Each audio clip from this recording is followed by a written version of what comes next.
Roadmap না হলেও নির্বাচনের জন্য প্রস্তুতি বিএনপি জামায়াতের। সন্ত্রাস এবং কালো টাকার ব্যবহার বন্ধে সতর্ক থাকার আহ্বান।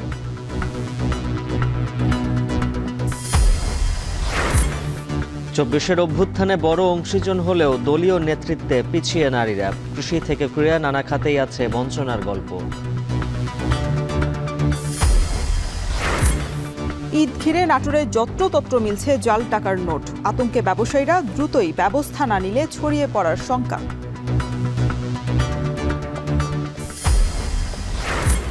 ট্রাম্পের দখল ঠেকাতে স্বাধীনতা পেতে মরিয়া গ্রিনল্যান্ড। ডেনমার্কের নিয়ন্ত্রণ থেকে মুক্তি চায় স্বায়ত্তশাসিত অঞ্চলটি।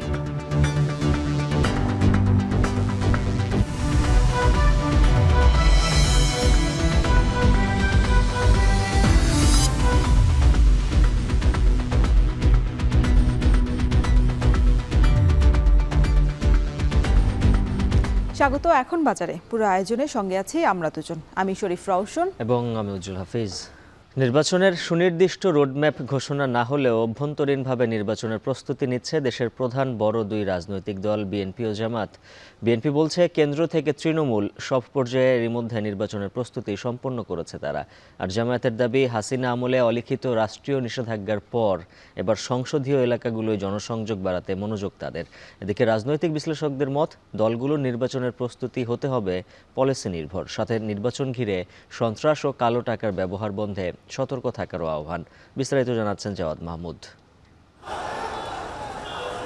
হাসিনা পতনের পর অন্তর্বর্তী সরকার গঠনের পর থেকেই রাজনৈতিক দলগুলোর মধ্যে নির্বাচন কেন্দ্রিক চর্চা শুরু হয়।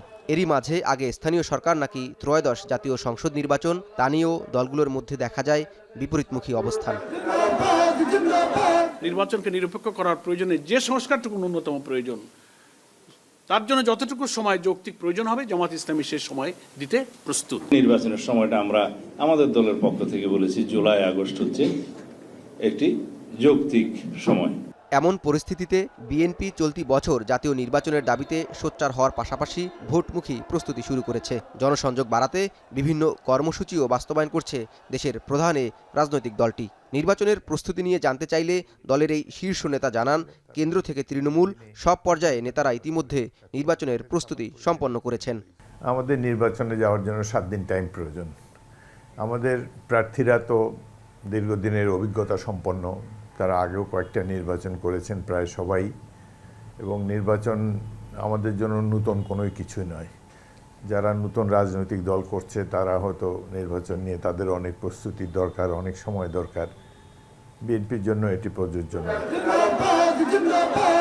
দেশের আরেক বড় রাজনৈতিক দল জামায়াতে ইসলামীর ক্ষেত্রে বাস্তবতা কিছুটা ভিন্ন। দলটির সেক্রেটারি জেনারেল বলছেন, আওয়ামী লীগ আমলে সারা দেশে দলীয় কার্যালয় বন্ধ সহ অলিখিত রাষ্ট্রীয় নিষেধাজ্ঞায় ছিল তাদের দল। জুলাই বিপ্লবের পর নির্বাচনী এলাকাগুলোতে কর্মী সভা থেকে শুরু করে সভা সমাবেশের মধ্য দিয়ে জনসংযোগ বাড়িয়ে আগামী নির্বাচনের প্রস্তুতি নিচ্ছে তারা। ফ্যাসিবাদী সরকারের অত্যাচার, মামলা, হামলা, আমাদের কারা জীবন, রিমান্ড, আমাদের তো 5 জন একত্রিত হতে দেয়নি। ফলে আমরা তো দীর্ঘদিন মানুষের কাছে যাওয়া থেকে বঞ্চিত ছিলাম। নির্বাচনী এলাকাগুলোতে সম্ভাব্য প্রার্থী যারা, তাদেরকে যেতে বলছি, তারা সেখানে যাচ্ছেন, গণসংযোগ করছেন, মিটিং করছেন, সমাবেশ করছেন, কর্মী সম্মেলন করছেন, মানুষের পাশে থাকছেন।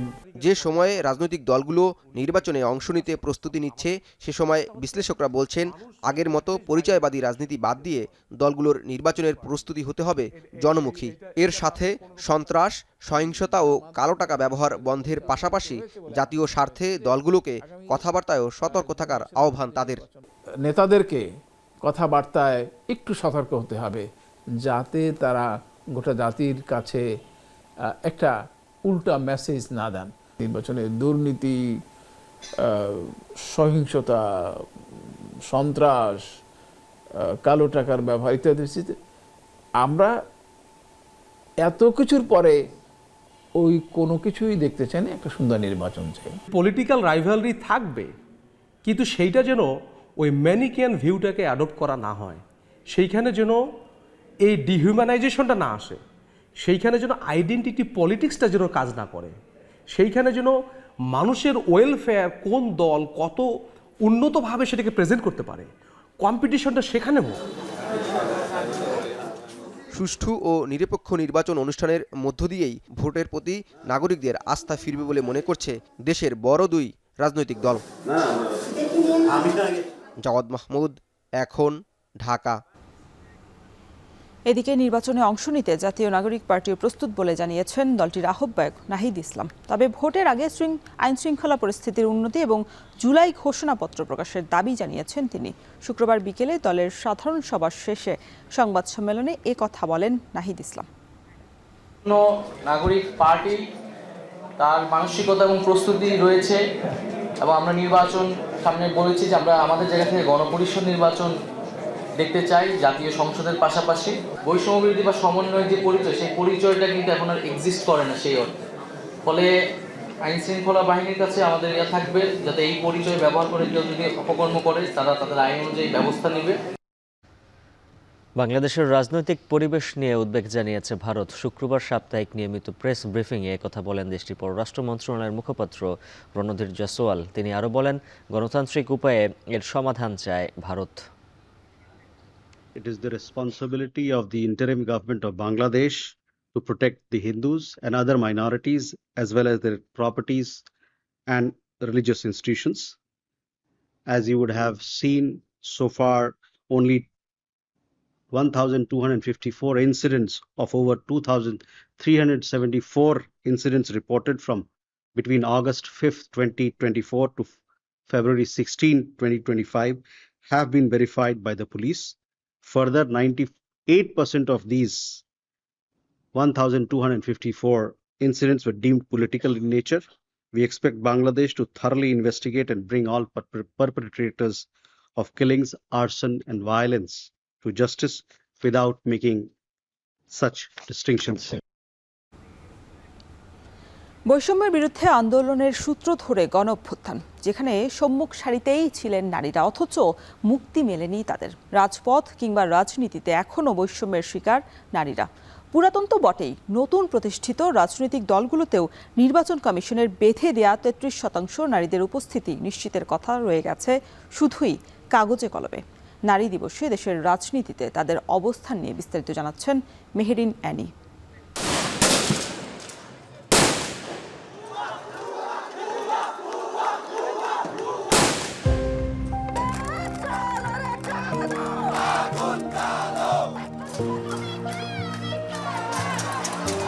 একাত্তরের স্বাধীনতা সংগ্রাম থেকে 24-এর স্বৈরাচার তাড়ানোর আন্দোলন, নারীদের অংশগ্রহণ ছিল সমানে সমান।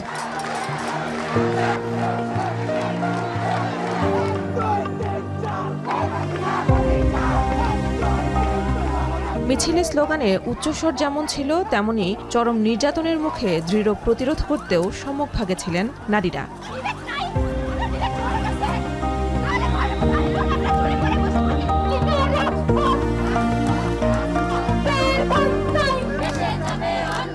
তবে 24-এর বিপ্লবে নারী অংশীজনের যে আকাঙ্ক্ষা ছিল, বাস্তবে তার কতটুকু প্রতিফলিত হয়েছে? সর্বস্তরে নারীর নিরাপত্তায় বা কতটুকু নিশ্চিত করা গেছে? আমি কেন নীলক্ষেত থেকে গাজীপুরে আমি আমার বাসায় যাব, সেখানে কেন আমি রাতে 12টার সময় যেতে পারবো না? সার্ভে করছিল ওনারা যে নারীরা আসলে 5 আগস্টের পরে সেফ ফিল করছে কিনা। তো আমি স্বভাবতই কয়েকজনের সাথে কথা বলতে গেলাম। ম্যাক্সিমামেরই এই ছিল যে ও রাত প্রথমত রাতে বাসে যে যাবে এটা আর ভাবতেই পারছে না।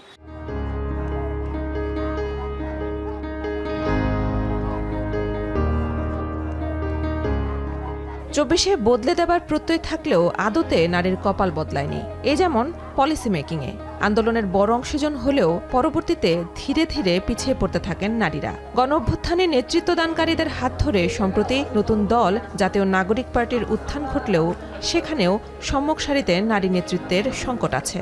এই অভ্যুত্থান পরবর্তী সময়ে নারীদেরকে আমরা রাজনীতির মাঠে একদম সক্রিয় এবং সামনের অগ্রবর্তী ভ্যানগার্ড ভূমিকায় দেখব, কিন্তু আমরা সেটার থেকে কিছুটা পিছিয়ে আছি। যে রাজনৈতিক আকাঙ্ক্ষা আমরা পরিস্ফুটন করতে চেয়েছি, কিন্তু কিছু রাজনৈতিক ব্যক্তি বা পক্ষ এবং দল সেই পুরনো রাজনৈতিক ধারাকেই বারবার চর্বিত চর্বণ করে সামনের দিকে নিয়ে এসেছেন। এই কোটা আকারে নারীদেরকে রাখার সংস্কৃতি আসলে দীর্ঘমেয়াদে ভালো ফল বয়ে আনবে না। সভাপতি এবং সাধারণ সম্পাদক গণপ্রতিনিধিত্ব আদেশ অনুযায়ী একটি রাজনৈতিক দলে অন্তত 33% নারী প্রতিনিধি রাখার কথা বলা হয়েছে। তবে বাংলাদেশের প্রেক্ষাপটে এটি মানেনি কোনো দলই। বাধা কোথায় জানতে চাই ছাত্র দলের এই নেত্রীর কাছে।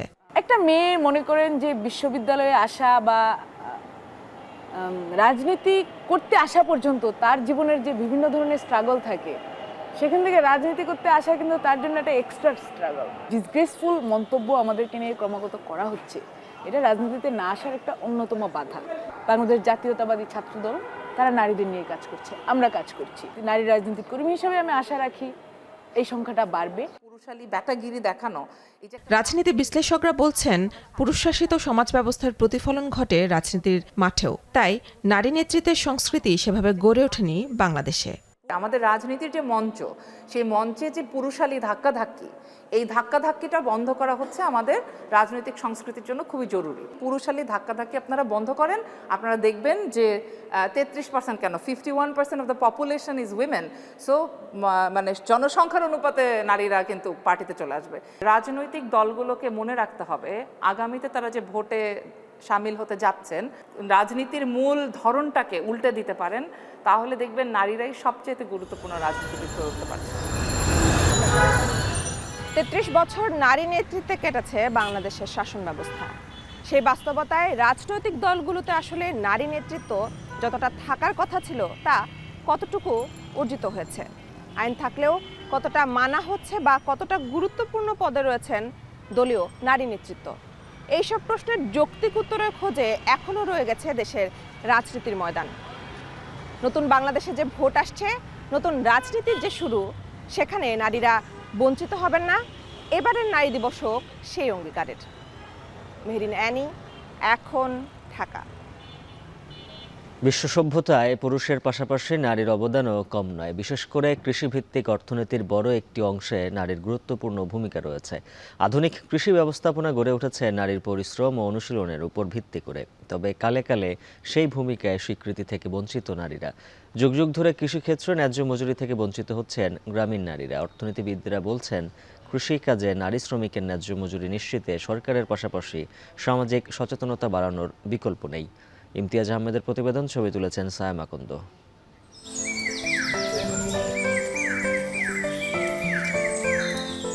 প্রকৃতিতে বসন্তের বাতাস বইছে, রাবার বনে শুকনো পাতার মিছিল, শাখা প্রশাখায় নয়া জীবনের উন্মেষ। প্রকৃতির এমন আবহে জেগে ওঠে শুভ্রতার সকাল। বনের ঝরে পড়া পাতায় জীবিকা খুঁজতে ছুটে আসে একদল নারী। ঝরে পড়া রাবার পাতায় দুবেলা খাবারের জোগাড় হয় পাতাকুরানিদের। 50 আম্বিয়া খাতুন তাদেরই একজন। স্বামী সন্তানের পাশে থেকে দুমুঠো খাবারের সন্ধানে রোজ তার টাঙ্গাইলের মধুপুরের জিগলবাদ গ্রাম থেকে বাগানে আসা। জীবনের সমস্ত সঞ্চয় দিয়ে 2 মেয়েকে বিয়ে দিয়েছেন। আম্বিয়ার মতো অন্যরাও কুলুর বলদ, আদ্যপ্রান্ত ঘানি টানছেন সংসারের। তবে দিন শেষে হাতে পাওয়া মজুরিতে নুন আনতেই পান্তা ফুরায়। কামাই করলে খাহাম না, মার পেট তো পড়ছি পর্যন্ত এই কাজ না করা হলে খাই, নালে যে হত্যা মারি আমরা। খড়ি নেতাছি, কষ করতেছি, বাগানে রেতাছি, এই কুশাল খেত, ভুট্টা খেত, যা কাজ পাই তখন সেই কাজই করি। দিন হাজিরা না হলে 400 টাকা পড়ে না, মনে চলে না, সংসারে এরকম চলে না, 250 টাকা এরকম হয়। কিশোরীর নাম সেলিনা বিশ্বাস। অভাব ঘোচাতে রাজশাহীর প্রত্যন্ত গ্রাম থেকে স্বামীকে নিয়ে পা বাড়িয়েছে শহরের পথে। কাজের সন্ধানে এখন ময়মনসিংহের ফুলবাড়ী উপজেলার বুড়ার বাজার এলাকায় চড়ারুদ্দুর মাথায় করে ভর দুপুরে লালমাটির বুকে করছে কোদালের কসরত। পুরুষ শ্রমিকের সঙ্গে তাল মিলিয়ে মাটি খুঁড়ে তুলছে হলুদ। দিন শেষে মজুরি জোটে মাত্র 2 থেকে 250 টাকা। একলার সংসারের কাজে হয় না দেখে যে আমি লগে টুকটাক কাজ করতেছি। পুরুষরা সারাদিন কাজ করে 500 কি 400 এরকম করে পড়ে পুরুষ গো, আর আমাদের তো মহিলা গো কোনো কাজের নাই, দাম নাই। দুঃখে দুঃখে জন্ম গেল। বড়ই ক্লান্ত কান্দুরি বেগম। কামারশালার হাপড়ের মতো তার চলছে ফুসফুস। কান্না চেপে আসা গলায় তবুও সান্ত্বনার গীত। সুরের মোহে একটুখানি ক্লান্তি দূর করার চেষ্টা। 25 পয়সা থেকে শুরু হয় তার কাজ। জীবন সায়ান্নে মজুরি এখন 200 টাকা। তবে দ্রব্যমূল্যের চড়াবাজারে তা বড়ই ক্ষুদ্র। এই জনপদের কৃষি অর্থনীতিতে গ্রামীণ নারীদের মজুরি পুরুষের অর্ধেকেরও কম। ছুটু ছুটি আসছিলাম, তো বায়া কাম করাইছিল, 5-4 মহিনা কাম করছি, 18 মহিনা কাম করছি। মার পেটে তো পরিস্থিতি কষ্ট করি, বাপ নাই, ভাই নেই, মা থাইকেও নেই, মা কাম করলে খায়, না করলে খায় না। 200 টাকা কি হয়, খাওয়াই চলে না, মানে কোনো রকম নুন পানি পান্তা। আমরা কোনো বাতা পাই না, কোনো কাটকুট দেয় না, কোনো উপবৃত্তির কোনো ঈদ দেয় না। বুলা ভান স্কুলে পড়াই এখন তার কোনো উপবৃত্তি নেই। কৃষি অর্থনীতিবিদরা বলছেন দেশের কৃষির উৎপাদন বাড়াতে নারীর অংশগ্রহণ বাড়াতে হবে। সেই সাথে কৃষিকাজে নারী শ্রমিকের ন্যায্য মজুরি নিশ্চিত করতে সরকারের পাশাপাশি সামাজিক সচেতনতা বাড়াতে হবে। মজুরি নীতিমালা বা বেতন নীতিমালা থাকা দরকার, যেটা গার্মেন্টস সেক্টরে বা শ্রম বাজারে হয়ে মানে কিছুটা কার্যকর হচ্ছে, কিন্তু কৃষি ক্ষেত্রে এটার কোনো কার্যকারিতা নাই বা এটার কোনো ডকুমেন্ট বা নীতিমালা নাই, এবং সরকারিভাবে নীতিমালা প্রণয়ন করতে হবে যাতে করে একজন নারী তার ন্যায্য মূল্যটা, ন্যায্য মজুরিটা সে দিন শেষে পায়। শুধু উৎপাদন নয়, কৃষিপণ্য বাজারে পৌঁছানো এবং বিক্রি সহ সব কাজে তাদের অংশগ্রহণ বাড়াতে হবে। এজন্য সরকারের পাশাপাশি বেসরকারি সংস্থাগুলোকে কৃষিখাতে নারী উদ্যোক্তা তৈরির জন্য প্রশিক্ষণ ও সহায়তা বাড়ানোর বিকল্প নেই বলে মনে করছেন সংশ্লিষ্টরা। ইমতিয়াজ আহমেদ, এখন, ময়মনসিংহ। ফুটবল থেকে ক্রিকেট ক্রীড়াঙ্গনে বারবারই দেশের জন্য সাফল্য বয়ে এনেছেন দেশের নারীরা, কিন্তু এত অর্জনের পরেও নীতি নির্ধারণী জায়গায় তাদের অবস্থান একেবারেই শূন্যের কোটায়। এজন্য অবশ্য দেশের সামাজিক প্রেক্ষাপট, রাজনৈতিক নৈরাজ্য আর পুরুষতান্ত্রিকতাকেই দুষছেন নারী ক্রীড়াবিদরা। বাকিটা দেখুন প্রতিবেদনে। হাফ প্যান্ট পরে ফুটবল খেলা একটা সময় যেখানে অবিশ্বাস্য ঘটনা, সেই ময়মনসিংহের অজপাড়া কলসিন্দুর গ্রাম থেকে উঠে দক্ষিণ এশিয়ার শ্রেষ্ঠত্বের মুকুট পড়েছে দেশের নারী ফুটবলাররা। শুধু ফুটবল কেন, ক্রিকেট, ভারোত্তোলন, অ্যাথলেটিক্স, ব্যাডমিন্টনের মতো খেলাধুলায়ও নারীরা দেশ থেকে বিদেশে দেশের মুখ উজ্জ্বল করেছেন। তবে সাফল্য আসলেও নীতি নির্ধারণ এবং সিদ্ধান্ত নেওয়ার জায়গাতে দেশের নারীদের প্রতিনিধিত্ব অনেকটাই কম। বিগত সময়ে এই দৃশ্য সবারই দেখা। এমনকি দেশের রাজনৈতিক পট পরিবর্তনের পরও এই চিত্রের বদল হয়নি এতটুকু। স্পোর্টস অঙ্গনে আপনি খেয়াল করবেন যে রাজনীতিটা এখন অনেক বেশি। সচিব এই লেভেলের লোকজনদেরকে আসলে আপনার এখানটাতে প্রেসিডেন্ট হিসাবে নেওয়া হয়। এশিয়ান সুইমিং ফেডারেশনের সুইমিং টেকনিক্যাল কমিটি মেম্বার ছিলাম, ওখানেও আমি দেখেছি এবং ওইখানে আমি কাজ করেছি। কিন্তু আমাদের দেশে যখনই আসা যায়, যখনই চিন্তা করা যায়, তখন কি করে আমাকে পিছনে ফেলবে, সেইটা হচ্ছে তাদের সবচেয়ে চিন্তা ভাবনা থাকে। আসলে আমাদের এখানে গোটা ক্রীড়াঙ্গনে নারীদের মেধাকে মূল্যায়ন না করায় দিন শেষে নিজেদের ক্ষতি হচ্ছে বলে মনে করেন সাবেক খেলোয়াড় এবং কোচরা। সুইমিংয়ের সাথে জড়িত ছিল না, যারা চেয়ারে বসলে অন্যদের দিয়ে কাজ করাবে, এইরকম লোকদেরকে যোগ্য জায়গায় মানে এই ফেডারেশনের বড় বড় জায়গা দিয়ে দেওয়া হয়। ফেডারেশনের যে ডেভেলপমেন্ট হচ্ছে সেটা কিন্তু হচ্ছে না, একটা ধস কিন্তু এসেই গেছে। পুরুষতান্ত্রিক সমাজের যে একটা থিঙ্কিং আছে, এটা তো অ্যাকচুয়ালি আমরা চাইলেই চেঞ্জ করতে পারবো না, কিন্তু তারা যদি অনেক জায়গায় আপনার কোয়ালিফাইড ফিমেল প্লেয়ার বলেন বা কোচ বলেন আছে, কিন্তু তারপরেও তারা ফিমেল হিসাবে তাদেরকে ট্রিট করা হয়। এই যে মন মানসিকতাটা, এই মন মানসিকতাটাই তো যতক্ষণ চেঞ্জ না হবে ততক্ষণ পর্যন্ত আমরা কোনো সেক্টরেই টপ লেভেলে কোনো ফিমেলকে পাবো না।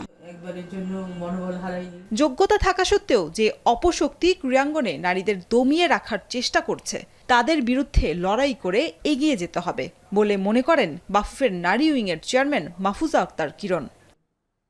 মেন্টালি স্ট্রং থাকতে হবে, দৃঢ় মনোবল থাকতে হবে এবং এইম থাকতে হবে, অ্যাম্বিশন থাকতে হবে, টার্গেট থাকতে হবে, তাহলেই এগিয়ে যেতে পারে। কাউকে দোষ দিতে চাই না, ওটা আমাদেরকে আদায় করে নিতে হবে। হ্যাঁ, যে আমরা যদি সচল হই, আজকে না হোক 2 দিন পরে, 2 দিন পরে না হোক 10 দিন পরে, এরকম করে একদিন না একদিন হয়তো এটার প্রতিফলটা আসবে, কিন্তু কাউকে না কাউকে এটার হালটা ধরতে হবে। নারীরা পিছিয়ে থাকলেও দেশে স্পোর্টস কেন্দ্রিক অ্যাসোসিয়েশন এবং ফেডারেশনগুলোতে পুরুষের পাশাপাশি নিজেদের মেধা এবং শ্রমকে কাজে লাগিয়ে ক্রীড়াঙ্গনে সাফল্যের ঝুলিকে আরও বেশি সমৃদ্ধ করার স্বপ্ন দেখেন দেশের নারী খেলোয়াড়রা। শুধু স্বপ্ন দেখেন না, এটা বাস্তবায়ন হবে এমনটা আশাও করেন দেশের বর্তমান এবং সাবেক নারী খেলোয়াড়রা। শরীফ রওশন, এখন, ঢাকা। জীবন সন্ধিক্ষণে ধর্ষণের শিকার মাগুরার শ্রীপুরে ৮ বছরের শিশুটি। ধর্ষণের ঘটনায় অভিযুক্ত হিটু শেখ সহ 2 জনকে গ্রেফতার হলেও ভুক্তভোগী শিশুটি এখন ঢাকা মেডিকেলের লাইফ সাপোর্টে। এই ঘটনায় দায়িত্বহীন ও বিভ্রান্তিমূলক বক্তব্য দেওয়ার অভিযোগে স্বরাষ্ট্র উপদেষ্টার অপসারণের দাবি জানিয়েছেন সহিংসতার বিরুদ্ধে আওয়াজ তোলা নারীরা। সংসদ ভবনের সামনে দেশের বিভিন্ন স্থানে ধর্ষণ, নিপীড়ন ও সহিংসতার বিরুদ্ধে আয়োজিত সমাবেশে দাবি জানান তারা। বলেন, নারীদের উপর চলমান বিভিন্ন হামলা ও নিপীড়নের দায় সরকার ও আইন শৃঙ্খলা বাহিনীকে নিতে হবে। একই সঙ্গে নারীদের হয়রানি, গণহামলা রোধ এবং নারীদের নিরাপত্তা নিশ্চিতে জরুরি ব্যবস্থা নেওয়া সহ 5 দাবি তুলে ধরেন তারা। এ সময় তাদের হাতে ছিল সহিংসতা বিরোধী নানা ধরনের প্ল্যাকার্ড। এরপর মানিক মিয়া অ্যাভিনিউতে একটি প্রতিবাদ মিছিল করে সমাবেশ শেষ করেন আন্দোলনকারীরা।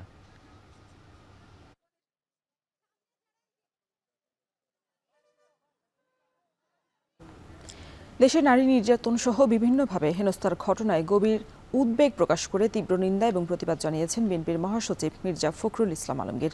শুক্রবার এক বিবৃতিতে বিএনপির মহাসচিব বলেন, দেশের উন্নয়ন অগ্রগতি সহ সব ক্ষেত্রে নারীরা পুরুষের পাশাপাশি অগ্রণী ভূমিকা পালন করছেন। বিদেশেও নারীরা প্রশংসনীয় ভূমিকা রেখে দেশের সম্মান বৃদ্ধি করছেন। উদ্বেগ জানিয়ে বিএনপি মহাসচিব বলেন, রাস্তাঘাটে এবং শিক্ষা প্রতিষ্ঠানে নারীদের বিভিন্নভাবে হেনস্থা করার প্রবণতা বৃদ্ধি পেয়েছে। এ ধরনের প্রবণতা বিপজ্জনক। এসব ঘটনা ঘটিয়ে নৈরাজ্য এবং অস্থিতিশীলতা সৃষ্টি করছে। নারী নির্যাতন সহ সব নৈরাজ্যকর পরিস্থিতি কঠোর হস্তে দমন করে দেশে ন্যায় বিচার এবং শান্তি প্রতিষ্ঠা করতে অন্তর্বর্তী সরকারকে আহ্বান জানান তিনি। আইন শৃঙ্খলার দুর্বলতার সুযোগে নাটোরে তৎপরতা বেড়েছে জাল টাকার ব্যবসায়ীদের। ফলে 200, 500, 1000 টাকার জাল নোট দেখা মিলছে সহজেই। আর্থিক প্রতিষ্ঠান, ব্যাংক সহ বিভিন্ন ব্যাংকের বুথের মাধ্যমেও জাল টাকা ছড়িয়ে পড়ায় আতঙ্কে ব্যবসায়ীরা। তবে যথাযথ ব্যবস্থা না নিলে ঈদে জাল টাকা মহামারী আকারে ছড়িয়ে পড়ার আশঙ্কা করছেন ব্যবসায়ীরা। মাহবুব হোসেনের প্রতিবেদন, ছবি তুলেছেন জাহিদুল ইসলাম সুমন। নাটোরের ব্যবসায়ী আল আমিন সম্প্রতি কানাইখালীর একটি বেসরকারি ব্যাংক থেকে 60,000 টাকা তুলেন। এরপর সেই টাকা অন্য আরেকটি ব্যাংকে জমা দেবার সময় 1000 টাকার একটি জাল নোট শনাক্ত হয়। আল আমিন জানান, বিষয়টি ব্যাংক কর্তৃপক্ষকে জানানো হলেও নোটটি পরিবর্তন করতে অস্বীকৃতি জানান তারা। আমাকে একটা জাল নোট বের করে দিল, পরে টাকাটা নিয়ে এসে আমি ব্যাংকে জমা দিই, তারা স্বীকার করে না। এভাবে আমরা ভোগান্তি হচ্ছি, ব্যাংক থেকে এভাবে জাল নোট দিচ্ছে আমাদেরকে। ব্যবসায়ীরা বলছেন, ঈদকে কেন্দ্র করে নাটোরে অন্তত 100 কোটি টাকার লেনদেন হয়। তবে ব্যাংকের পাশাপাশি বিভিন্ন বুথেও মিলছে জাল টাকা। এখনই যথাযথ ব্যবস্থা না নিলে ঈদে জাল টাকা ছড়িয়ে পড়ার আশঙ্কা ব্যবসায়ীদের। বাজারে ইদানিং অনেক জাল টাকা ছড়াছড়ি, এখন এতে আমরা আসলে অনেক ক্ষতিগ্রস্ত হই। যে টাকাটা আসলে আমরা চেকিং করতে যাই অনেক সময় চলে আসে, এটা তখন আমাদেরকে ছিঁড়ে ফেলতে হয় বা আমাদেরকে পাঞ্চ করে ফেলতে হয়। আমি নিজে ক্ষতিগ্রস্ত হয়েছি, পরে খোঁজ নিলাম আমাদের এই মার্কেটের অনেক দোকানদারই ক্ষতিগ্রস্ত হয়েছে। এমনকি আমরা ব্যাংকে যখন লেনদেন করতে চাই, ব্যাংকের টাকা থেকেও আমরা নকল পেয়েছি। একজন সারাদিনে ব্যবসা করে তার আয় হয় 500,000 টাকা। এই 500,000 টাকা যদি জাল আসে, তার আর পুঁজি থাকে, পুঁজি থেকে চলে যায়। বর্তমানে এমন অবস্থা হয়ে গেছে, 1000 টাকার নোট, 500 টাকার নোট আর 200 টাকার নোট অ্যাভেলেবল মার্কেটে যায়, এবং জালগুলো খুব নিখুঁত জাল। ব্যাংক কর্তৃপক্ষ বলছে, জাল টাকা চেনার উপায় খোঁজার পাশাপাশি সাবধানতার সাথে লেনদেন করতে হবে। একই সাথে এর উৎস খুঁজে বের করলে এই সমস্যা থেকে পরিত্রাণ পাওয়া সম্ভব। জাল নোটের বিষয়ে আমরা চেস্ট শাখা হিসাবে যে দায়িত্ব পালন করি, এখানে একটা জেলা জাল নোট প্রতিরোধ কমিটি আছে, ডিসি স্যারের নেতৃত্বে। সেটা কমিটির ত্রৈমাসিক সভা অনুষ্ঠিত হয়। তাছাড়াও প্রত্যেক রোজার ঈদে এবং কোরবানি ঈদে বাংলাদেশ ব্যাংকের নির্দেশনার আলোকে সবসময় যে ভিডিও ক্লিপ প্রেরণ করে বাংলাদেশ ব্যাংক, সেটা আমরা গুরুত্বপূর্ণ স্থানে শহরের, তাছাড়া প্রত্যেকটা শাখা এটা টেলিকাস্ট করা হয়। তাই প্রশাসনিক তৎপরতা বৃদ্ধির পাশাপাশি জাল টাকা ব্যবসায়ীদের চিহ্নিত করে আইনের আওতায় আনার দাবি ব্যবসায়ীদের। মাহবুব হোসেন, এখন নাটোর। 5 মাসের ব্যবধানে আবারও আগুনে পুড়েছে খাগড়াছড়ির দিঘি নালার লারমা স্কোয়ার বাজার। গেল রাত 2:30টার দিকে এই অগ্নিকাণ্ডের ঘটনা ঘটে। ফায়ার সার্ভিস জানায়, ভোর 4টার দিকে আগুন নিয়ন্ত্রণে আসে। তবে 1.5 ঘন্টার আগুনে পুড়ে যায় লারমা স্কোয়ারের 10 থেকে 12টি দোকান। প্রত্যক্ষদর্শীরা জানান, রাতে হঠাৎ করেই দাউ দাউ করে আগুন জ্বলতে দেখা যায়। পরে ফায়ার সার্ভিসের খবর দেওয়া হয়। প্রাথমিক ক্ষয়ক্ষতির পরিমাণ এখন পর্যন্ত জানা যায়নি। এর আগে গেল বছরের সেপ্টেম্বরে ভয়াবহ আগুনে পুড়ে ছাই হয়ে যায় লালমা স্কয়ার বাজারের অর্ধ শতাধিক দোকান।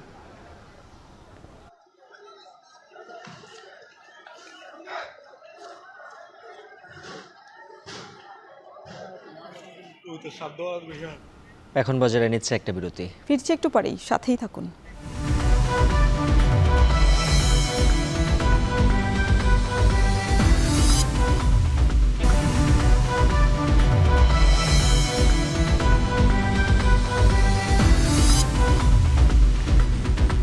ফিরে এলাম বিরতির পর। দেখছেন এখন বাজার। ভাঙা নড়াইল যশোর রুটে ট্রেন চলাচল শুরু হওয়ায় সরাসরি রেল পরিষেবা যুক্ত হয়েছে নড়াইলবাসী। এতে সাশ্রয় হচ্ছে যাতায়াতের সময় ও অর্থ। তবে নড়াইল থেকে প্রয়োজনের তুলনায় সিট বরাদ্দ কম থাকায় রেল সেবা থেকে বঞ্চিত হচ্ছেন অসংখ্য মানুষ। এদিকে রেল চালু হওয়ায় বাসে যাত্রী কমে যাওয়ায় বিপাকে পড়েছেন পরিবহন মালিক ও শ্রমিকরা। মোহাম্মদ ইমরান হোসেনের তথ্য ছবিতে থাকছে প্রতিবেদন।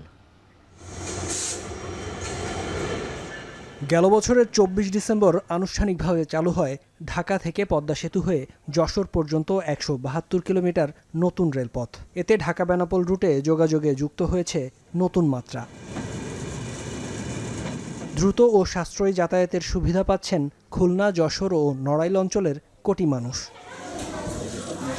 তবে নড়াইল হয়ে প্রতিদিন একবার চলাচল করে মাত্র ২টি ট্রেন, যেখানে সিট বরাদ্দ রয়েছে মাত্র ৪৫টি, যা চাহিদার তুলনায় অনেক কম বলে অভিযোগ স্থানীয়দের। সিট সংখ্যা দেওয়া হয়েছে নড়াইল থেকে ঢাকা বা অন্যান্য জায়গায় নড়াইল থেকে আমাদের প্রয়োজনের তুলনায় খুবই অপ্রতুল। ট্রেনের সংখ্যা বাড়াইতে হবে আমাদের দাবি, এবং আমাদের দুটো ট্রেন হলে খুব সুযোগ সুবিধা ভালো হয়। যদি এখানে ট্রেনটা একটু বেশি হয় তখন গিয়ে দেখা যাবে কি মানুষের যাত্রাপথ খুব সহজ হয়ে যাবে। এমন অবস্থায় রেলের সংখ্যা ও সিট বাড়ানোর জন্য মন্ত্রণালয়ে যোগাযোগের কথা জানায় জেলা প্রশাসন ও রেল কর্তৃপক্ষ। নড়াইলে রেল যোগাযোগ চালু হতে জনগণ অনেক উপকৃত হয়েছে, এতে কোনো সন্দেহ নাই। কিন্তু যেহেতু জনসংখ্যা বেশি, আসন সংখ্যা কম এবং ট্রেন সংখ্যাও কম, এ ব্যাপারে যে স্মারকলিপিটি পেয়েছি আমি অতি দ্রুত সংশ্লিষ্ট মন্ত্রণালয়ে পাঠিয়ে দিব। আমাদের যে সিট বরাদ্দ আছে এই সিটগুলি আরও বাড়ানো হোক। প্রত্যেকটা যাত্রী আমরা দেখতে পাই, দাবি করে আমাদের কাছে। আমরা সেইভাবে আমাদের কর্তৃপক্ষের কাছে নলেজে দিচ্ছি, ওনারা আগামীতে এগুলি নিয়ে চিন্তাভাবনা করবেন।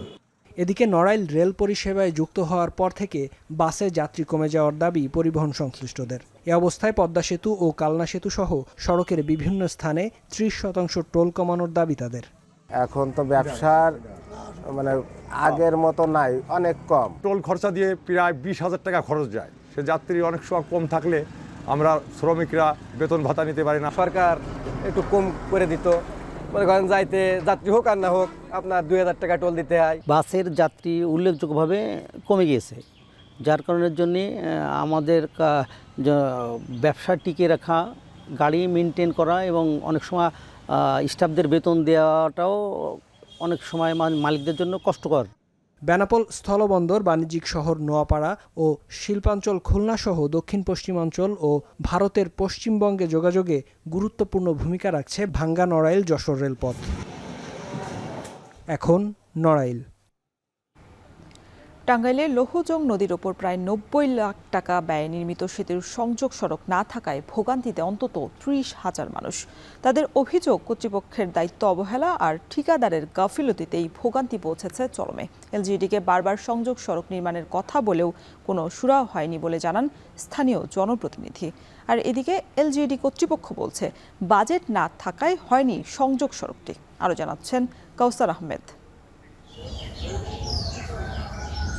টাঙ্গাইল সদর উপজেলার বাসাখানপুর, বাসারচর, লাউজানা, বাইমাইল সহ অন্তত ২০ গ্রামের মানুষের জনদুর্ভোগ লাঘবে উপজেলা পরিষদের অর্থায়নে ৮৭,৯১,০০০ টাকা ব্যয়ে লৌহজং নদীর ওপর ৪০ মিটার সেতুর দরপত্র আহ্বান করা হয়। মেসার্স প্রত্যুষ বিল্ডার্স নামের ঠিকাদারি প্রতিষ্ঠান সেতু নির্মাণ করলেও এর সংযোগ সড়ক না থাকায় কোনো কাজেই আসছে না সেতুটি। এর কারণ হিসেবে এলজিইডির দায়িত্বে অবহেলা ও ঠিকাদারের গাফিলতিকে দায়ী করছেন স্থানীয়রা। রয়েছে সেতু নির্মাণে নিম্নমানের সামগ্রী ব্যবহারের অভিযোগও। এ বিষয়ে জনপ্রতিনিধি ও সংশ্লিষ্টদের অবগত করেও হয়নি কোনো সুরাহা। একটা মোটরসাইকেল নিয়ে বাইসাইকেল নিয়ে আসলে চিলাবাড়ি এবং কি নয় কাকমারা যাইতে হয়, ঘুরে আসতে হয়। বেশি ভোগান্তিত হচ্ছে আপনার বাচ্চারা, স্কুলে যাইতে পারতেছে না, আসতে পারতেছে না। তারপরে বয়স্ক বৃদ্ধ যারা আছে এরা এখান থেকে উঠতেই পারে না, নামা উঠা খুবই কষ্ট তাদের জন্য। ব্রিজের ওই মাথা আর এই মাথা যদি মাটি ফেলাই দিত তাহলে মুরব্বী মানুষ আছে, ছাত্র আছে, এরা যাতায়াত করতে ভালো হইতো। আমাদের এই ব্রিজ দিয়ে যেতে অনেক অসুবিধা হয়, কারণ ওই সাইডও ভাঙ্গা, এই সাইডও ভাঙ্গা। এই জায়গাতে উঠলাম তো আমরাই উঠতে পারতাছি না, তো অনেক পোলাপানরাও তো উঠতে পারে না। সংযোগ সড়কের ব্যাপারে এলজিইডি ও ইউএনওকে অবগত করেও কোনো লাভ হয়নি বলে জানান স্থানীয় জনপ্রতিনিধি। তবে জনদুর্ভোগ লাঘবে দ্রুতই কার্যকর পদক্ষেপ নেয়ার আশ্বাস দিলেন তিনি। আমরা বলছি যে দ্রুত কাজটা সেরে দিতে, কিন্তু তারা এলজিডি থেকে কাজটা দ্রুত সেরে দিছে না। তার জন্য মানুষ, অনেক লোক চলাফেরা করতে কষ্ট হচ্ছে। এদিকে সচেতন মহলের দাবি, পরিকল্পনাবিহীন উন্নয়ন ও কাজ বরাদ্দে স্বজনপ্রীতির কারণে স্বস্তির পরিবর্তে বেড়েছে দুর্ভোগ। আর ঠিকাদার প্রতিষ্ঠানের স্বত্বাধিকারীর দাবি, ওয়ার্ক অর্ডার অনুযায়ী কাজ সম্পন্ন হয়েছে। ব্রিজটা তো নির্মিত হয়েছে অপরিকল্পিতভাবে, মানুষের চলাচলে বিঘ্ন ঘটে, যুবক ছেলেমেয়েরাই সেখানে ভালো করে চলতে পারে না। দুই পাশের রাস্তার সাথে মূল ব্রিজের যে কানেকশনটা, সংযোগটা, এটা সুন্দর হয় নাই। আমাদের ওখানে যে মাটিটা ধরা ছিল তার থেকে আরেকটু বেশি মাটি দিয়ে মনে করেন যে মানুষ যদি চলাফেরা করতে পারে সেটা আমরা করে দিয়েছিলাম। ওর থেকে বেশি মাটি তো মনে করেন যে রাস্তা করার তো আমাদেরই ছিল না, টেন্ডারে ছিল না। এ বিষয়ে এলজিইডি কর্তৃপক্ষ বলছে, পর্যাপ্ত বরাদ্দ না পাওয়ায় নির্মাণ হয়নি সংযোগ সড়ক। এটা হয়তো পরিষদে আবার উঠাতে হবে, যে ওখানে স্ট্রাকচার আমরা করে দিচ্ছেন, এখন হলো বাকি যে রিমেনিং ওয়ার্কগুলো ওখানে জনগণের দুর্ভোগ লাভের জন্য কিংবা যাতায়াতের জানি স্মুথলি করতে পারে, বাকি যে রিমেনিং কাজগুলো এই অর্থ বছরে নিয়ে ব্রিজটা প্রজেক্টটা ফুলফিল করা যায় কিনা, এটা এই অর্থ বছরে পরিষদের ফান্ড থেকে আমি প্রপোজাল রাখবো। দ্রুত সময়ের মধ্যে নির্মাণ হবে সেতুটির সংযোগ সড়ক, লাঘব হবে জনদুর্ভোগ, এমনটাই প্রত্যাশা স্থানীয়দের। এখন টাঙ্গাইল। সপ্তাহ ব্যবধানে ভোলার বাজারে ছোলা, পেঁয়াজ, আদার দাম কমেছে 5 থেকে 10 টাকা। তবে চড়া এলাচ সহ বেশিরভাগ মশলা জাতীয় পণ্যের দাম রয়েছে ভোজ্য তেলের সংকট। বিস্তারিত জানাতে যুক্ত আছেন সহকর্মী ইমতিয়াজুর রহমান। ইমতিয়াজ, জানাবেন বাজারে চাহিদা অনুযায়ী ভোজ্য তেল পাওয়া যাচ্ছে কিনা, আর অন্যান্য নিত্য পণ্যের দরদামের কি পরিস্থিতি? উজ্জ্বল, ভোলার বাজারে ভোজ্য তেল একরকম সংকটের অবস্থায় রয়েছে। বিশেষ করে সোয়াবিন তেল, বোতলজাত সোয়াবিন তেল যেটা রয়েছে সেটা ভোলার বাজার নাই বললেই চলে। আমি যেই এখানে যে খুচরা ব্যবসায়ী রয়েছে তাদের সাথে কথা বলেছিলাম, তারা জানিয়েছে যে ভোলার যেই পাইকারি যে সকল ডিলার রয়েছে তাদের থেকে যে বোতলজাত সোয়াবিন তেল আনতে গেলে গায়ে রেট 150 থেকে 55 টাকা থাকার পরেও কিন্তু বোতল প্রতি প্রায় 15 থেকে 20 টাকা বেশি চাচ্ছেন। এছাড়াও কিন্তু বেশ কিছু শর্ত দিয়ে যাচ্ছে, যে বিশেষ করে যেই কোম্পানি থেকে তারা তেলটা আনবে সেই কোম্পানির চা পাতা, চাল, মশলা এবং অন্যান্য বিভিন্ন প্রোডাক্ট তাদেরকে ধরিয়ে দেওয়া হচ্ছে বলেও ব্যবসায়ীরা আমাকে জানিয়েছে। অন্যদিকে যে খোলা সোয়াবিন তেল রয়েছে তারও কিন্তু দাম অনেকাংশই বেশি বলেও কিন্তু আমরা জানতে পেরেছি। এছাড়া যেই অন্যান্য যে নিত্যপণ্যীয় পণ্য রয়েছে, বিশেষ করে পেঁয়াজ, ছোলা, আদা, এ সকল দাম কিন্তু রমজানের প্রথম তুলনায় এখন পর্যন্ত প্রায় 5 থেকে 15 টাকা পর্যন্ত কমতে শুরু করেছে। বিশেষ করে আজকের বাজারে পেঁয়াজ বিক্রি হচ্ছে 42 থেকে 45 টাকা কেজি। এছাড়াও যে ছোলা বিক্রি হচ্ছে, রমজানের আগে বিক্রি হয়েছিল 110 থেকে 20 টাকা, সেই একই ছোলা কিন্তু এখন অনেকাংশে কমে 94 থেকে 95 টাকা কেজিতে বিক্রি হচ্ছে। এছাড়া আদা বিক্রি হচ্ছে 110 টাকা কেজিতে। সবচেয়ে বেশি লাগামহীন মূল্য বৃদ্ধি পেয়েছে মশলা জাতীয় পণ্যের, বিশেষ করে এলাচের দাম। এলাচ রমজানের আগে বিক্রি হয়েছিল ভোলার বাজারে 2700 থেকে 2800 টাকা, কোনো কোনো ক্ষেত্রে 3000 টাকা বিক্রি হয়েছে। ওই একই এলাচ কিন্তু এখন ভোলার বাজারে 5200 থেকে 5500 টাকা পর্যন্ত বিক্রি হওয়ার চিত্র কিন্তু আমরা দেখেছি। আমাদেরকে ব্যবসায়ীদের সাথে কথা বলেছিলাম, তারা জানিয়েছে রমজানকে সামনে রেখে এবং সামনে ঈদ এবং রমজানকে কেন্দ্র করে কিন্তু মশলার এই বাজার দরটা বৃদ্ধি পেয়েছে। এছাড়াও যেই রসুন রয়েছে, সেই রসুনের কেজি কিন্তু বিগত সময়ে বিক্রি হয়েছে 150 টাকা, এখন বিক্রি হচ্ছে 230 টাকা পর্যন্ত বিক্রি হওয়ার কথাও কিন্তু আমরা দেখতে পেয়েছি। এবং ভোলার বাজারে নিত্যপণ্যের কিছু পণ্যের দাম 5 থেকে 10 টাকা কমলেও কিন্তু মশলা জাতীয় দাম কিন্তু অনেকটাই বৃদ্ধি পেয়েছে এবং ভোজ্য তেল অনেকটাই সংকট রয়েছে। তো এই ছিল আমার কাছে ভোলার কাঁচা বাজার থেকে সর্বতথ্য। উজ্জ্বল। ভোলা থেকে যুক্ত ছিলেন সহকর্মী ইমতিয়াজুর রহমান। এখন বাজারে নিচ্ছে আরেকটা বিরতি, ফিরছি একটু পরেই, সাথেই থাকুন।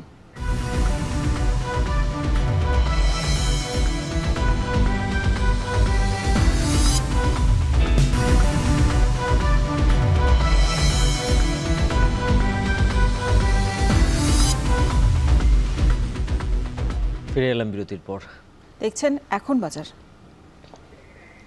এবার আন্তর্জাতিক নির্বাচনকে সামনে রেখে গ্রিনল্যান্ডের স্বাধীনতার দাবি আরও জোরালো হয়েছে। স্বায়ত্তশাসিত এই অঞ্চলটি মার্কিন প্রেসিডেন্ট ডোনাল্ড ট্রাম্প দখলে নেওয়ার কথা জানালে একজোট হন সেখানকার সরকার, বিরোধী দল এবং সাধারণ মানুষও। তবে স্বাধীন হওয়ার পর প্রতিরক্ষা ব্যবস্থার জোরদারে যুক্তরাষ্ট্রের কাছেই দ্বারস্থ হতে হবে বলে শঙ্কা জানান সেখানকার ক্ষমতাসীন এবং বিরোধী দলীয় নেতারা।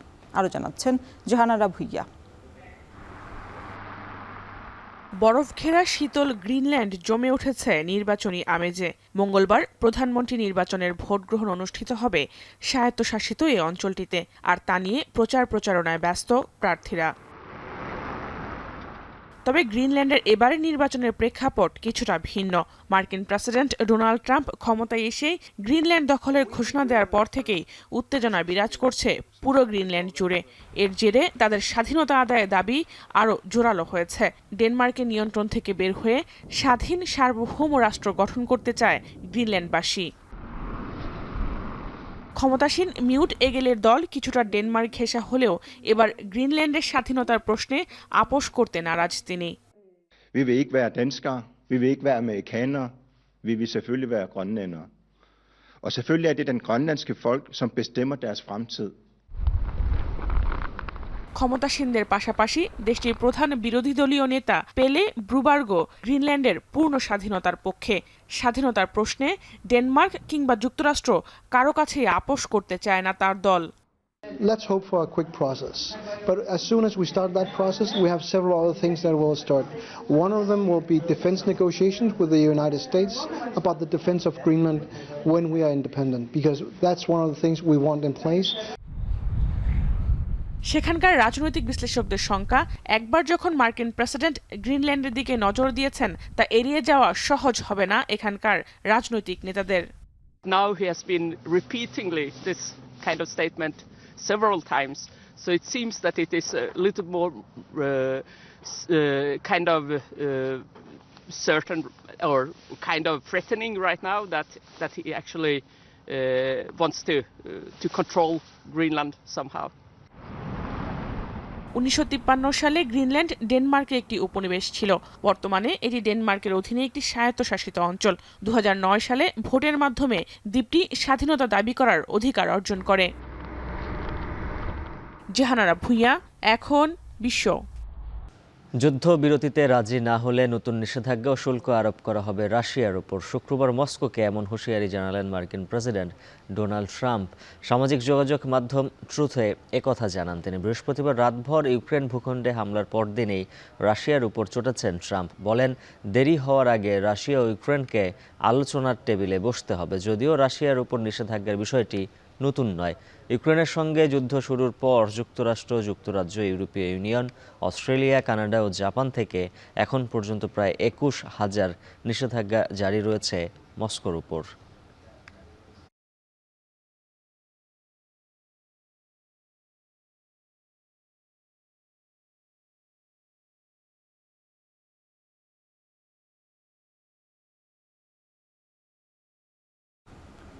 আরব লীগের পর গাজা পুনর্গঠনে মিশরের প্রস্তাবে সমর্থন দিয়েছে ওআইসি। শনিবার জেদ্দায় সংস্থাটির জরুরি বৈঠকের পর এই সিদ্ধান্ত নেওয়া হয়েছে। পরবর্তী ধাপ হিসেবে ইউরোপীয় ইউনিয়ন, রাশিয়া, চীন এবং জাপানের সমর্থন লাভের চেষ্টা চালানো হবে বলে জানিয়েছেন মিশরের পররাষ্ট্রমন্ত্রী। আগামী 4 দিনের মধ্যে গাজায় ত্রাণ সরবরাহ শুরু করতে ইসরায়েলকে আলটিমেটাম দিয়েছে হুতি বিদ্রোহী গোষ্ঠী। অন্যথায় লোহিত সাগর এবং এডেন উপসাগরে চলাচলকারী জাহাজের ওপর পুনরায় হামলা চালানোর হুমকি দিয়েছে সশস্ত্র গোষ্ঠীটি। এদিকে যুদ্ধবিরতির মধ্যে উপত্যকায় হামলা চালাচ্ছে ইসরায়েল। শুক্রবার আইডিএফের হামলায় প্রাণ হারিয়েছেন কমপক্ষে 2 ফিলিস্তিনি।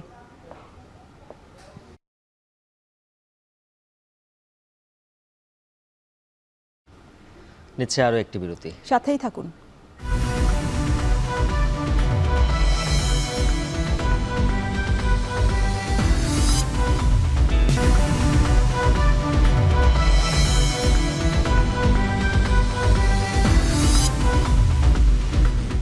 আবারও ফিরে এলাম। দেখছেন এখন বাজার। ক্রয় বিক্রয় ও লেনদেনের স্বচ্ছতা পেয়ে 2018 সালে দেয়া নিষেধাজ্ঞা বাফুফের উপর থেকে তুলে নিল ফিফা, যে কারণে ফিফার অনুদান স্বাভাবিক কিস্তিতে পাবে বাফুফে, এমনটাই জানালেন সহসভাপতি ফাহাদ করিম। তাছাড়া নিষেধাজ্ঞা উঠে যাওয়ায় দেশের ফুটবল উন্নয়নে ফিফায় তহবিল চাইতে পারবে বলে মনে করছেন বাফুফের এই কর্তা। আরও জানাচ্ছেন এসকে শাওন। দেশের ফুটবলের উন্নয়নে ফিফা থেকে আর্থিক বরাদ্দ পায় বাফুফে, তবে সেই অর্থ ব্যয় করার ব্যাপারে বিশ্ব ফুটবলের নিয়ন্ত্রক সংস্থার নির্দেশনা না মানায় 2018 সালে আর্থিক নিষেধাজ্ঞার কবলে পড়ে ফেডারেশন। বাফুফের নতুন কমিটি ক্রয় বিক্রয় ও লেনদেনের স্বচ্ছতা দেখানোয় দীর্ঘ সময় পর নিষেধাজ্ঞা প্রত্যাহার করে নিয়েছে ফিফা, যে কারণে তাবিদ আওয়াল নেতৃত্বাধীন কমিটিতে এখন স্বস্তির হাওয়া। ফিফা ওয়ার্ল্ডে আমাদের সম্মানটা বাড়লো, বিকজ একটা সদস্য ফাইন্যান্সিয়াল রেস্ট্রিকশন আছে, এটা কখনোই কাম্য না। আমরা মনে করি আমরা যদি ভালো কাজ করি এবং এভাবে কন্টিনিউ করি, ফিফা থেকে আমরা আরো সহায়তা পাবো ইনশাআল্লাহ। আর লাস্টলি যেটা সবচেয়ে গুরুত্বপূর্ণ, যেটা আমাদের হোয়াটএভার অ্যামাউন্ট যেটা আমাদের দেওয়ার কথা এজ এ মেম্বার, আমরা যেটা পাওয়ার কথা, আমরা ইনশাআল্লাহ এখন পুরো টাকাটা পাওয়ার চেষ্টা করতে পারবো। আর্থিক নিষেধাজ্ঞা থাকায় কি কি প্রতিবন্ধকতা ফেডারেশনকে মোকাবিলা করতে হতো, এ বিষয়ে ব্যাখ্যা দিয়েছেন বাফুফের সহসভাপতি ফাহাদ করিম। আপনাকে যে থোক টাকাটা দেওয়া হতো, ওই টাকাটা সাধারণত 2টা কিংবা 3টে ইনস্টলমেন্টে দিত, টিপিক্যাল যা নর্মাল। বাট তখন ইনস্টলমেন্ট অনেক বাড়া দেয়, 10-12টা ইনস্টলমেন্ট করে টাকাটা দিত, এবং প্রত্যেকবার দিত। দেওয়ার পরে যে টাকাটা দেওয়ার কথা আমাদেরকে, ওই টাকা থেকে একটা টাকা কেটে ফিফা একটা অডিটর নিয়োগ করতো। ওই অডিটর অডিট করতো, অডিট করে যদি ওকে বলতো, পরের টাকাটা আবার পেতো। তো এরকম করে যেটা হতো যে আমাদের বাৎসরিক যে কোটা ছিল, ওই টাকাটা আসলে কোনোদিন রেস্ট্রিকশনে থাকলে আমরা কোনোদিন পুরোপুরি টাকাটা পেতাম। যে টাকাটা পাওয়ার কথা, সে টাকা থেকে আপনার একটা টাকা কেটে একটা অডিটর ফার্মকে নিয়োগ করতো, মানে আমাদের টাকা থেকে কেটে আমাদেরকে অডিট করাইতো। এই ফিফার ফরওয়ার্ড প্রোগ্রাম, ফিফার স্পেশাল প্রোগ্রাম, অনেকগুলি প্রোগ্রাম আছে ফিফার, যেগুলি থেকে আপনি চাইলে ভালো প্রজেক্ট হলে ফিফা আপনাকে টাকা দেয়, এটা সকল সদস্যকে দেয়। তো ওই টাকাগুলি আমরা চেতে পারতাম না। কাজী সালাউদ্দিনের আমলে আর্থিক কারণেই জরিমানা গুনতে হয়েছিল সাবেক সিনিয়র সহসভাপতি সালাম মুর্শিদিকে। তাছাড়া বিগত সময়ে সাধারণ সম্পাদকের দায়িত্বে থাকা আবু নাঈম সোহাগের নিষিদ্ধ হওয়ার অন্যতম কারণ ছিল আর্থিক অনিয়ম। এসকে শাওন, এখন ঢাকা। শেষ করব এখন বাজার। তার আগে শিরোনামগুলো জানিয়ে দেব আরও একবার। রোডম্যাপ না হলেও নির্বাচনের জন্য প্রস্তুতি বিএনপি জামায়াতের। সন্ত্রাস এবং কালো টাকার ব্যবহার বন্ধে সতর্ক থাকার আহ্বান। 24-এর অভ্যুত্থানে বড় অংশীজন হলেও দলীয় নেতৃত্বে পিছিয়ে নারীরা। কৃষি ও ক্রীড়া থেকে নানা খাতেই বঞ্চনার গল্প। ঈদ ঘিরে নাটোরে যত্রতত্র মিলছে জাল টাকার নোট। আতঙ্কে ব্যবসায়ীরা, দ্রুতই ব্যবস্থা না নিলে ছড়িয়ে পড়ার শঙ্কা। ট্রাম্পের দখল ঠেকাতে স্বাধীনতা পেতে মরিয়া গ্রিনল্যান্ড। ডেনমার্কের নিয়ন্ত্রণ থেকে মুক্তি পেতে মরিয়া স্বায়ত্তশাসিত অঞ্চলটি।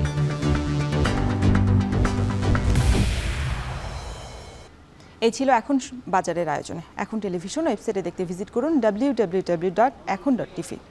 যারা ফেসবুকে দেখুন facebook.com/tv.ekhon, আর সরাসরি ইউটিউবে দেখতে ভিজিট করুন youtube.com/c/ekhon tv।